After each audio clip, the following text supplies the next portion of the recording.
15ই August 636 খ্রিস্টাব্দ। ইয়ারমুক নদীর তীর, সিরিয়ার দামাস্কাস শহরের অদূরে মুখোমুখি দুই প্রবল প্রতিপক্ষ। তীক্ষ্ণ দৃষ্টিতে তারা তাকিয়ে একে অন্যের দিকে। আর কিছুক্ষণ পর খুনে লাল হয়ে যাবে আরবের মরুপ্রান্তর। আকাশে পাক খেয়ে উঠছে অপেক্ষমান শকুন।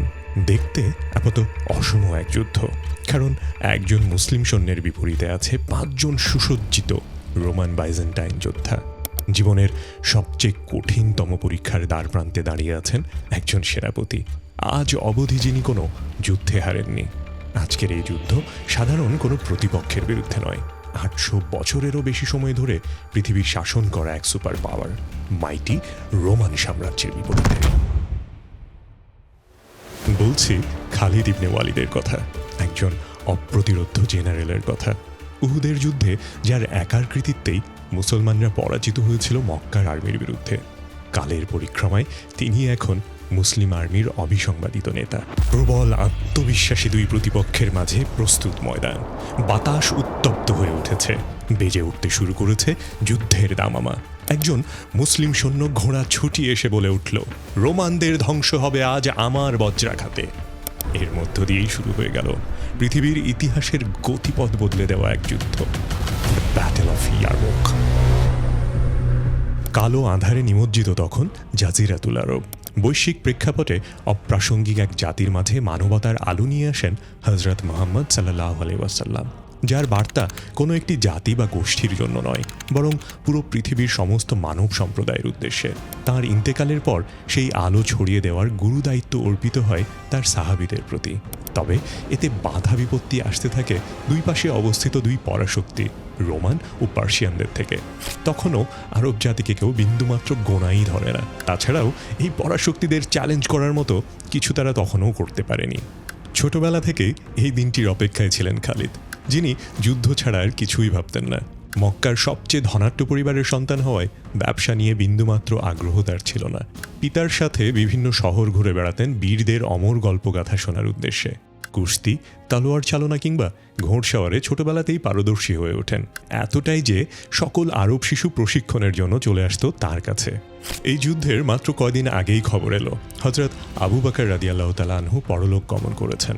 নতুন খলিফার দায়িত্ব নিয়েছেন হযরত উমর ইবনে খাত্তাব রাদিয়াল্লাহু তাআলা আনহু। দায়িত্ব নিয়েই সবচেয়ে কঠিন সিদ্ধান্ত নিয়ে ফেললেন তিনি। নিজের চাচাতো ভাই খালিদকে মুসলিম আর্মির জেনারেল পদ থেকে সরিয়ে দায়িত্ব দিলেন অভিজ্ঞ আবু উবাইদাকে। কারণ মুসলিম সৈন্যদের মাঝে এক ধরনের বিশ্বাস গড়তে শুরু করে যে বিজয় আসবে খালিদের হাত ধরে। উমর ইবনে খাত্তাব রাদিয়াল্লাহু তাআলা আনহু সকলকে মনে করিয়ে দিলেন, বিজয় খালিদের থেকে নয়, বরং আসে আল্লাহর তরফ থেকে। সেনাপ্রধান হওয়ার যোগ্যতা আবু উবাইদার ছিল না, ব্যাপারটা এমন নয়, কিন্তু তিনি নিজেও খুব ভালো করেই জানতেন যুদ্ধের নেতৃত্বে তাবৎ দুনিয়ায় খালিদের সমকক্ষ কেউ নেই। দামেস্ক অবরোধের সময়টা জুড়ে খলিফা উমরের ঘোষণা তিনি গোপন রাখলেন। খবরটা তিনি খালিদকে জানালেন দামেস্কের পতনের পর। স্বাভাবিকভাবেই খলিফা উমরের সিদ্ধান্তে হতভম্ব হলেন সকল যুদ্ধে অপরাজেয় খালিদ ইবনে ওয়ালিদ। অবাক হলেও নিজেকে সামলে নিতে দেরি করেননি, মেনে নিলেন নিজের অবস্থান। সেনাপ্রধান হিসেবে আবু উবাইদা ছিলেন অতি সাবধানী, তাই খালিদ পাশে থাকার পরও মুসলিম বাহিনীর অভিযানের গতি কমে গেল অনেকটাই। তারপরও সবুজ পতাকাবাহীরা এগোতে এগোতে সিরিয়ার হিমস শহর দখল করে ফেললেন। তখন মার্চ মাস, 636 সাল। ততদিনে আশপাশের পরিস্থিতি উত্তপ্ত করে ফেলেছে মুসলিম বাহিনী। আর কয়েক মাস পরই তাদেরকে সম্মুখীন হতে হবে চূড়ান্ত এক রক্তক্ষয়ী যুদ্ধে। বাইজেন্টাইন সম্রাট হেরাক্লিয়াস এবার সত্যিই দুশ্চিন্তায় পড়ে গেলেন। মুসলিম বাহিনীকে ঠেকাতে দানবীয় এক বাহিনী তৈরি করে তাক লাগিয়ে দিলেন। রুশ, Slav, Frank, Greek, Roman, Georgian, Armenian ও খ্রিস্টান আরবদের মিলিয়ে এই বাহিনীর সৈন্য সংখ্যা ছিল প্রায় 2 লাখ। দানবীয় ওই বাহিনীকে সাজানো হলো কয়েকটি কমান্ডে। আর্মেনিয়ান বাহিনীর দায়িত্ব দেয়া হলো সেনাপতি ভাহানকে। রুশ ও স্লাভদের দায়িত্ব ছিল সেনাপতি কানাতির উপর। ইউরোপীয় বাহিনীর নেতৃত্বে ছিলেন সেনাপতি গ্রেগরি ও দাইরজান। প্রিন্স জাবালা ছিলেন খ্রিস্টান আরবদের নেতৃত্বে। হেরাক্লিয়াস গোটা এই বাহিনীর প্রধান সেনাপতির দায়িত্বভার দিলেন ভাহানকে। অন্যদিকে মুসলিম বাহিনী তখন খণ্ড খণ্ড হয়ে বিভিন্ন স্থানে ছড়িয়ে পড়েছে। ফিলিস্তিনে আমর ইবনুল আস, সুরাহবিল জর্ডানে, কাসেরিতে ইয়াজিদ এবং এমএসআর উত্তরে আবু ওবায়দা ও খালিদ। বিচ্ছিন্ন মুসলিম বাহিনীর এই বিচ্ছিন্নতার সুযোগ নিতে চাইলেন হেরাক্লিয়াস। আরও একটা বিষয় বাইজেন্টাইন অধিপতির মাথায় ঘুরতে লাগলো। মুসলিম বাহিনী শুধু বাইজেন্টাইন নয়, একসাথে পার্সিয়ানদের বিরুদ্ধেও লড়াই করছে। শত্রুর শত্রুকে বন্ধু বানালেন হেরাক্লিয়াস। পারস্যের সম্রাট তৃতীয় ইয়াজদিগারদের সঙ্গে বিয়ে দিলেন নিজের কন্যার। বন্ধুত্ব হল পার্সিয়ান ও বাইজেন্টাইনদের মধ্যে। 1000 বছর ধরে পরস্পর যুদ্ধ করে আসা দুই শত্রু মিলিত হয়ে গেল উদীয়মান এক শক্তির ভয়ে। হেরাক্লিয়াসের উদ্দেশ্য ছিল সহজ কিন্তু কার্যকরী এক কৌশল। তিনি চেয়েছেন সিরিয়ান ফ্রন্টে যখন বাইজেন্টাইনরা মুসলিম বাহিনীর উপরে ঝাঁপিয়ে পড়বে, ঠিক সে সময় পার্সিয়ান ফ্রন্টে পার্সিয়ান দলও মুসলিম বাহিনীর উপর আক্রমণ করবে। এতে করে মুসলিম বাহিনী পার্সিয়ান ফ্রন্ট থেকে সিরিয়ান ফ্রন্টে সৈন্য সরিয়ে আনতে পারবে না। আবার মুসলিম বাহিনী একসাথে দুই ফ্রন্টে যুদ্ধ করতে বাধ্য হবে। অপরদিকে পাশার দান উল্টে দিলেন হযরত উমর ইবনুল খাত্তাব রাদিয়াল্লাহু তাআলা আনহু। যুদ্ধবিরতির প্রস্তাব পাঠালেন পার্সিয়ান সম্রাট ইয়াজদিগারদের কাছে। উদ্দেশ্য পার্সিয়ানদের সঙ্গে যুদ্ধের সম্ভাবনা যতটা সম্ভব দীর্ঘায়িত করা, এবং তিনি সেটাতে সফলও হলেন। অন্যদিকে বিশাল বাইজেন্টাইন বাহিনী অ্যান্টিওক ও উত্তর সিরিয়া থেকে বেরিয়ে মুসলিম বাহিনীর দিকে অগ্রসর হতে শুরু করেছে। কিন্তু হেরাক্লিয়াস যা পরিকল্পনা করেছিলেন তার রোমান বন্দীদের থেকে আগেই জেনে গিয়েছিল মুসলিম বাহিনী। পরিকল্পনা জানতে পেরে খালিদ ইবনে ওয়ালিদের বুঝতে অসুবিধা হলো না, কোনোভাবে যদি বাইজেন্টাইনরা মুসলিমদের আলাদা করে দিতে পারে তাহলে ওদের বিরুদ্ধে পেরে ওঠা খুবই মুশকিল হবে। অনেক ভেবেচিন্তে সমরবিদ খালিদ পরামর্শ সভা রাখলেন। সেখানে এমন একটা সিদ্ধান্ত জানালেন যা রীতিমতো ঐতিহাসিক। তিনি আবু উবায়দাকে পরামর্শ দেন যেন ফিলিস্তিন এবং উত্তর ও মধ্য সিরিয়া থেকে মুসলিম বাহিনীকে ফিরিয়ে এনে এক স্থানে জমায়েত করা যায়। আশেপাশে ছড়িয়ে ছিটিয়ে থাকা সকল মুসলিম আর্মিকে এখন এক হয়ে লড়াই করতে হবে। খালিদের উদ্দেশ্য ছিল পিছিয়ে গিয়ে আরও শক্তি সঞ্চয় করে তারপর আক্রমণ করা। আপাত দৃষ্টিতে বাইজেন্টাইনদের ওই দিক থেকে দেখলে মনে হবে মুসলিম বাহিনী পিছু হটছে, কিন্তু পিছিয়ে গেলেও পরবর্তীতে মুসলিমদের আক্রমণ হবে সুদূর প্রসারী। তাছাড়া পিছিয়ে না গেলেও তো বিপদ। বিচ্ছিন্ন অবস্থায় বাইজেন্টাইনদের মুখে পড়লে ধুলোর মতো মিশে যাবে মুসলিম বাহিনী। সুতরাং দুই পা পিছিয়ে যদি ভালো কিছু হয় তাহলে তাই ভালো, আরও জোর নিয়ে সামনে ছুটে চলা যাবে। খালিদ এবার মুসলিম বাহিনীকে ফিরিয়ে এনে গোলান মালভূমির কাছাকাছি ইয়ারমুখের প্রান্তরে জমায়েত করলেন। প্রায় 24,000 সৈন্য সামন্ত নিয়ে ইয়ারমুখের প্রান্তরে পা রাখলেন খালিদ বিন ওয়ালিদ। যদিও শুরুতে খলিফা উমর রাদিয়াল্লাহু তাআলা আনহু সেনাবাহিনীর দায়িত্ব আবু উবায়দার হাতে দিয়েছিলেন, এই পর্যায়ে এসে খালিদ বিন ওয়ালিদের উপরই পুরো বাহিনীর দায়িত্ব ছেড়ে দেন আবু উবায়দা। সেনাপতি ওয়াহান ইয়ারমুখে এসে দেখলেন প্রতিপক্ষ দল ময়দানের পূর্ব দিকে ঘাঁটি গেড়েছে। খালিদ বিন ওয়ালিদ আগে থেকেই সেখানে গিয়ে নিজেদের সুবিধামতো জায়গায় ক্যাম্প করে ফেলেছিলেন। এই কারণে বাধ্য হয়ে ময়দানের পশ্চিমে ক্যাম্প করতে হয় সেনাপতি ওয়াহানকে। বাইজেন্টাইন বাহিনী বাধ্য হয়েছে, বলার কারণ হলো জায়গাটা ছিল বেশ ঝামেলার। ওই জায়গায় ক্যাম্প করার ফলে সকাল থেকে দুপুর পর্যন্ত ওয়াহানের বাহিনীর সামনে ঝুলে থাকত সূর্য, ফলে চোখের জন্য অত্যন্ত পীড়াদায়ক হতো সেটা। অন্যদিকে মুসলিম বাহিনী কিন্তু ঠিকই ওয়াহানের দলকে কোনো জটিলতা ছাড়াই পরিষ্কার দেখতে পেত। ঝামেলার এখানেই শেষ নয়, ওয়াহানদের ক্যাম্পের পিছনেই ছিল গভীর গিরিখাত। অন্যদিকে খালিদ যে প্রান্তে ক্যাম্প করেছিলেন, খলিফা উমর সেদিক থেকে প্রতিদিনই সুবিধা মতো সৈন্য বা অস্ত্র সরবরাহ করতেন ছোট ছোট দলে। কিছুটা হতভম্ব হয়ে ওয়াহান দেখল এভাবে যদি মুসলিমদের সংখ্যা বাড়তেই থাকে তাহলে তাদের অবস্থা বেগতিক হয়ে যেতে পারে। সংখ্যার দিক থেকে সুবিধাজনক অবস্থাও হাতছাড়া হয়ে যেতে পারে। ওয়াহান তাই ডেকে পাঠালেন খালিদকে, এর একটা সুরাহা যদি করে ফেলা যায়। তবে দাম্ভিক আর্মেনিয়ান জেনারেল ওয়াহান আরবদের সম্বোধন করলেন একটি হতদরিদ্র না খেতে পাওয়া বর্বর এবং বেদুইন সম্প্রদায় হিসেবে। সে খালিদকে বলল, কিছু খাবার আর স্বর্ণমুদ্রা দিয়ে দিচ্ছি, তোমরা রোমান সীমান্ত থেকে দূর হয়ে যাও। ব্যথিত খালিদ শান্ত সুরে জবাব দিল, আমরা এখানে খাবারের জন্য আসিনি, আমরা ইসলামের দাওয়াত দিতে এসেছি, শান্তির বাণী শোনাতে এসেছি। তবে তোমরা শান্তি প্রত্যাখ্যান করলে যুদ্ধই অবধারিত হবে, আর তুমি এমন এক সেনাবাহিনীর মুখোমুখি হবে যারা মৃত্যুকে ততটাই ভালোবাসে যতটা তোমরা জীবনকে ভালোবাসো। ওয়াহান ক্ষুব্ধ হয়ে বলল, তোদের চেয়ে অনেক শক্তিশালী আর্মি আমাদের বিরুদ্ধে হেরেছে, তোদের তো আমরা পিষে ফেলব। আর কথা না বাড়িয়ে ফেরত চলে এলেন খালিদ। কথার লড়াই তো অনেক হয়েছে, এবার যুদ্ধ শুরুর পালা। 15ই আগস্ট, যুদ্ধের প্রথম দিন। সুকৌশলে 4টি ভাগে ভাগ হলো ওয়াহানের 4টি সেনাবাহিনী। একদম বামে প্রস্তুত কানাতির অধীনে স্লাভিক বাহিনী, তার পাশে জাবালা ছিলেন গ্যাসানিদদের কমান্ডে। এরপর দৈরজান ছিলেন আর্মেনিয়ান কমান্ডে এবং সবার ডানে ছিল অভিজ্ঞ গ্রিক আর্মির কমান্ডে গ্রেগরি। তার অধীনে এটি ছিল সর্বশেষ ম্যাসেডোনিয়ান কমান্ড। সামনে ছিল তীরন্দাজ আর পেছনে দাঁড়িয়েছিল ঘোড়সাওয়ারদের হেভি ক্যাভেলারি। অপরদিকে গ্রেগরির আর্মির মুখোমুখি দাঁড়িয়ে ইয়াজিদের আর্মি। দৈরজানের বিরুদ্ধে আবু উবাইদা, জাবালার বিপরীতে সুরাবিল আর কানাতিরের বিপক্ষে আমার। তাদের পেছনে খালিদ ইবনে ওয়ালিদের বাহিনী দাঁড়িয়ে যেন প্রয়োজন অনুযায়ী দ্রুততার সাথে যেখানে প্রয়োজন সেখানে পৌঁছে গিয়ে তিনি সাহায্য করতে পারেন। সকলেই এবার প্রস্তুত। একজন আরব সৈনিক সামনে এগিয়ে এলেন, নিজের হাতের ঢাল ছুঁড়ে ফেলে দিয়ে এগিয়ে আসলেন। কয়েকজন রোমান অফিসার তাকে চ্যালেঞ্জ করতে এগিয়ে এলো, কিন্তু মাত্র কয়েক মিনিটের মাঝেই প্রতিটি রোমান যোদ্ধা কচুকাটা হয়ে গেল। এরপর আরও দুজন মুসলিম যোদ্ধা এগিয়ে এলো। পক্ষান্তরে আরও অনেক রোমান প্রাণ হারাতেই থাকলো। তা দেখে ভাহান তার আর্মিকে এগিয়ে যেতে বলল। শুরু হয়ে গেল তুমুল এক যুদ্ধ। প্রথম দিন ভাহানের 3 ভাগের 1 ভাগ সৈন্য আক্রমণ করল। কোনো পক্ষের তেমন ক্ষতি না হলেও আরব আর্মির দৃঢ় সংকল্প দেখে অবাক হলো রোমানরা। দিনের শেষে ফিরে এলো ভাহানের আর্মি। সারা রাত চলল পরের দিনের যুদ্ধের পরিকল্পনা। দ্বিতীয় দিন ভোরের আলো ফোটার আগেই যুদ্ধের জন্য আক্রমণ করে বসল রোমানরা। যেন ফজরের নামাজে ব্যস্ত থাকা মুসলিমদের ওপরে পিছন থেকে অপ্রস্তুত অবস্থায় ঝাঁপিয়ে পড়া যায়। তবে খালিদ তা খুব ভালো করেই জানত। ব্যাটেল অফ ট্রেঞ্চে এই একই পন্থা খালিদ নিজেও অনুসরণ করেছিল, কিন্তু তাতে কাজ হয়নি। সেভাবেই এবারও ময়দান সাজিয়ে রেখেছিলেন খালিদ, যেন কোনো সারপ্রাইজের মুখোমুখি হতে না হয়। সর্বশক্তি নিয়ে এবার ঝাঁপিয়ে পড়ল রোমান সেনারা। সবচেয়ে দুর্বল অবস্থানে ছিল সবার ডানে থাকা আমরের বাহিনী, তাই কানাতির সর্বশক্তি দিয়ে সেদিকেই আক্রমণ করল। তাদের পেছনে থাকা যুদ্ধের ক্যাম্পে আরব মহিলারা পাহারায় ছিলেন যুদ্ধের রসদের, আর ছড়িয়ে রেখেছিলেন তাদের উটগুলোকে, যেন সহজে শত্রুপক্ষ ক্যাম্পে আক্রমণ করতে না পারে। তবে কানাতিরের আর্মি এতটা সামনে চলে আসায় দুই পাশে একরকম অরক্ষিতই রয়ে যায় তাদের বাহিনী। আর এই সুযোগের অপেক্ষায় ছিলেন খালিদ। খালিদ পারফেক্ট টাইমিংয়ে সেটাকে কাজে লাগিয়ে রোমানদের বড় ধরনের ক্ষতি সাধন করেন। তার এই আক্রমণে বাধ্য হয়ে পিছু হটতে হয় স্লাভিকদের।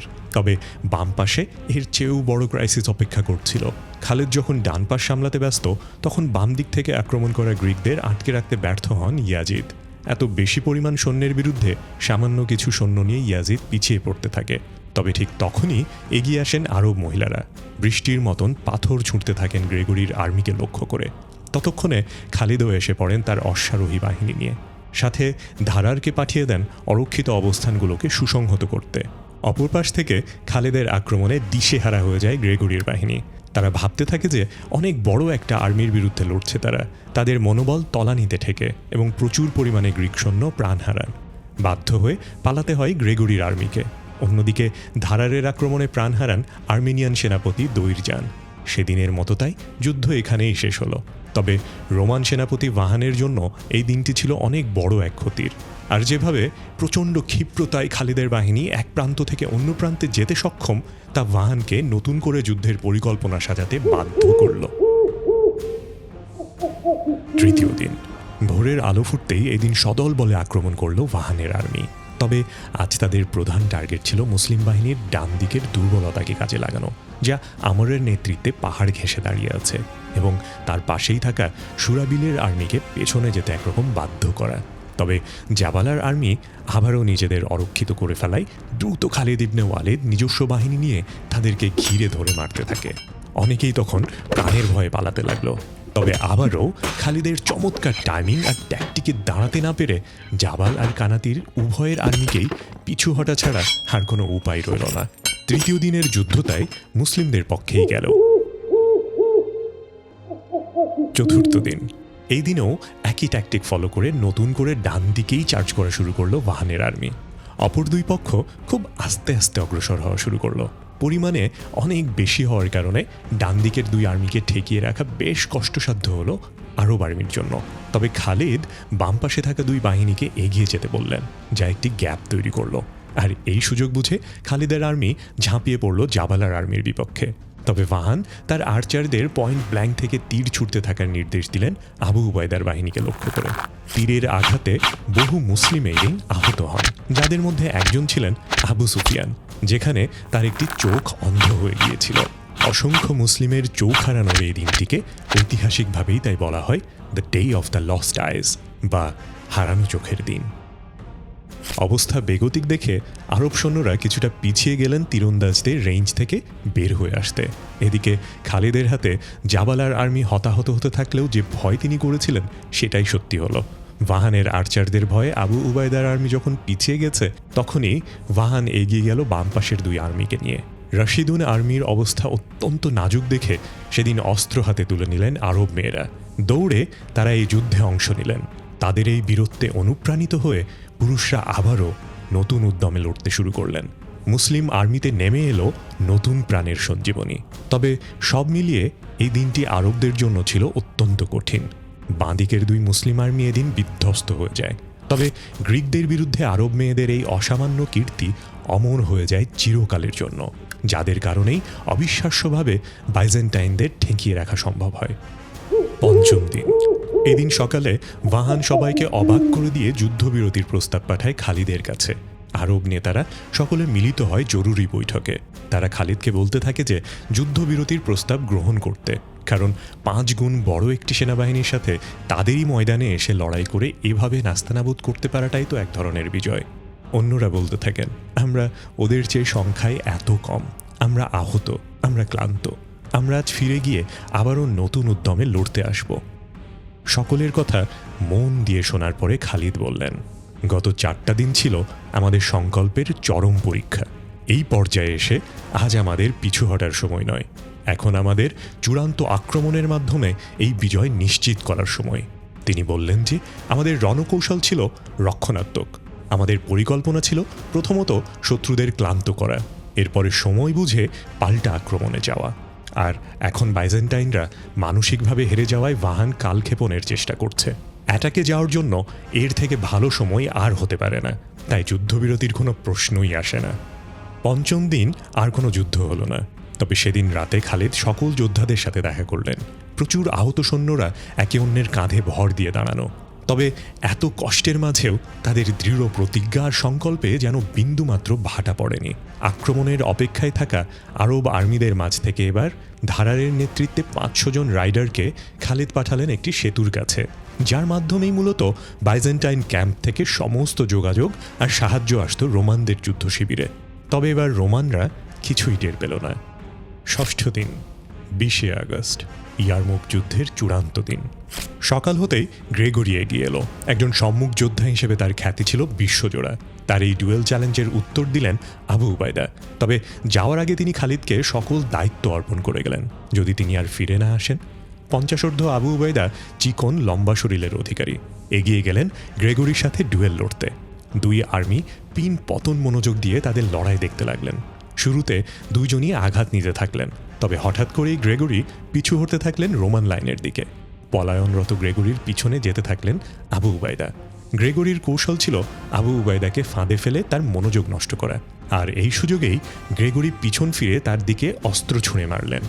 মাথা নিচু করে তা অল্পের জন্য এড়িয়ে গেলেন অভিজ্ঞ আবু উবায়দা, আর মুহূর্তের মধ্যেই তার তরবারি নেমে এলো গ্রেগরির গর্দান লক্ষ্য করে। গ্রেগরির মস্তক আলাদা হয়ে গেল, হাত থেকে পড়ে গেল তার তরবারি। নিথর দেহ পড়ে গেল ঘোড়া থেকে। সাথে সাথেই খালিদ তার মুসলিম লাইনকে সামনে অগ্রসর হওয়ার আহ্বান করলেন। আগের রাত তিনি তার ট্রুপকে নতুনভাবে সাজিয়েছেন, তবে দেখে তা বোঝার কোনো উপায় রইল না। অশ্বারোহী একটি দলকে তিনি পাহাড়ের একটি অংশে লুকিয়ে রাখলেন। অপরদিকে বাইজেন্টাইনরা নিজের চোখকে বিশ্বাস করতে পারছিল না যে এত অপূরণীয় ক্ষতির পরেও কিভাবে একটা আহত আর্মি আক্রমণ করার ধৃষ্টতা দেখাতে পারে। এরা পাগল ছাড়া আর কিছুই নয়, বলতে থাকলো রোমানরা। এত কম সৈন্য নিয়েও আরবরা লড়তে থাকলো দাঁতের দাঁত চিপে। তবে সংখ্যার দিক থেকে অনেক এগিয়ে থাকা রোমানরা ধরে রাখলো তাদের সীমানা। এমনই সময় পাহাড়ের আড়ালে থাকা 8000 অশ্বারোহী দুর্দণ্ড গতিতে বেরিয়ে আসতে লাগলো। সেই সাথে খালিদের বাহিনী তাদের ডান দিকের অরক্ষিত অঞ্চল দিয়ে ঢুকে গেলেন। তিনি জানতেন এই যুদ্ধের ফলাফল নির্ধারিত হবে গতির মাধ্যমে। এদিকে মাঝ বরাবর যুদ্ধে ব্যস্ত থাকা ওয়াহান বুঝতে পারল খালিদের অসামান্য মিলিটারি জিনিয়াসের কাছে সে পরাস্ত হয়ে গেছে। তার এই ট্যাকটিক সে বুঝতে অনেক দেরি করে ফেলেছে। দাবার রণক্ষেত্র মাতাবে এখন খালিদের ঘোড়ার দল। যেন অশ্বারোহী বাহিনীর পিছনে ধুলির কুণ্ডলিতে অন্ধকার মেঘে ঢেকে গেছে রোমানদের ভাগ্য।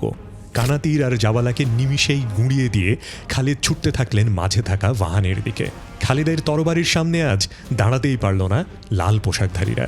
জাবালার আর্মি যখন অস্ত্র ফেলে পালাতে যাবে, তারা হঠাৎ লক্ষ্য করল যে পালানোর একমাত্র পথ রোধ করে দাঁড়িয়ে আছে ধারারের সেনাবাহিনী। যদিও এদিকে কানাতিরের বাহিনী সাহসিকতার সাথে লড়ে গেলেও তাদের চারপাশ থেকে ঘিরে ফেলেছিল মুসলিম যোদ্ধারা। তারা জানত তাদের মৃত্যু নিশ্চিত। রোমানরা একটু পরে দিগ্ভ্রান্তের মতো ছুটতে থাকলো যান বাঁচানোর জন্য। দিকবিদিক জ্ঞানশূন্য হয়ে পড়ল লক্ষাধিক বাইজেন্টাইন আর্মি। গভীর গিরিখাতে পড়ে যায় অনেকে, অথবা নদীপথে পালাতে গিয়ে প্রাণ হারায়। বাকিরা হয়ে পড়ে দিশেহারা। তবু মুসলিমরা তাদের আক্রমণ থামায় না। এক পর্যায়ে মৃত্যুবরণ করেন সেনাপতি ওয়াহান। বাইজেন্টাইন বাহিনীর বিশাল সৈন্য সামন্তের অর্ধেকই মারা পড়ে মুসলিমদের হাতে। কিন্তু সেই তুলনায় মুসলিমদের এত ছোট বাহিনীর ক্ষয়ক্ষতি ছিল অনেকটাই কম। প্রাণহানি হয়েছিল মাত্র হাজার কয়েক যোদ্ধার। বিজয় নিশ্চিত জেনে খালিদ তখন শুকরানা নামাজে দাঁড়িয়ে গেলেন।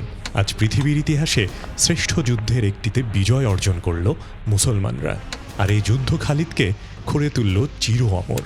অস্ত্রে সুসজ্জিত রোমানরা ভেবেছিল তারা মরুভূমির একদল বেদুইনদের হারাবেই না কেবল, বরং পিষে ফেলবে।